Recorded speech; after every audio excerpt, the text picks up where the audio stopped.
Welcome to Home Service Happy Hour, brought to you by Service Monster. I get why people are afraid to talk about profit, right? Like it's hard. It's more personal than revenue, right? That's how it starts the videos, yeah. You see people always want to talk about their revenue as far as like what size they are.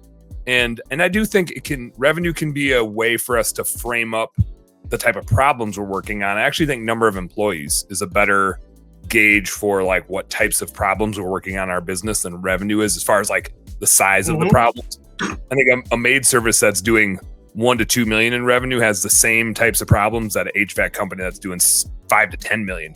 Like they're living the same life. Just the maid service, the average ticket's a lot different. It's a recurring service. Revenue isn't a good comparison, but that $1 to $2 million maid service is solving the same sorts of problems as a $5 to $10 million HVAC company. They're just playing two different ball games. But profit's hard to talk about because it's the same reason you don't want people looking in your bank account, right? It starts to feel really personal. And I think there's this perception that when people talk about their big revenue number, that they have a big profit number to go along with it. And I can tell you most of them don't. I see a lot of people's books, and and I don't either, right? I'm not trying to dog on people with bigger businesses. They're just fighting different battles, and there's different stages where businesses get expensive and hard and more and less profitable. So kudos to you, Michael, for coaching people through that, because we all have this perception that as our business gets bigger, we somehow make more and more money, and we can, but we can also lose more and more money too.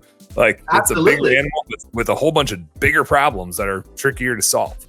And separating your cost of goods sold, your gross profit from your net profit, because delivering the service is always isolated in its own world. But if you want to 5x your sales, you're probably going to be underwater, negative, because it's going to cost so much infrastructure, materials, products, equipment, marketing to be able to get there. But if you're growing 10 to 75% year over year, there's no reason you can't maintain profit. None whatsoever. You're doing something wrong. Hey, Home Service Heroes, thank you guys so much for tuning into our Home Service Happy Hour content today. I sure hope you learned a little something, and I sure as heck hope that it was entertaining. If you did find it fun and entertaining, make sure you like and subscribe to the channel for more cool, fun, entertaining business content. And speaking of which, stay tuned. There's a little more here and a little more right here. Check it out.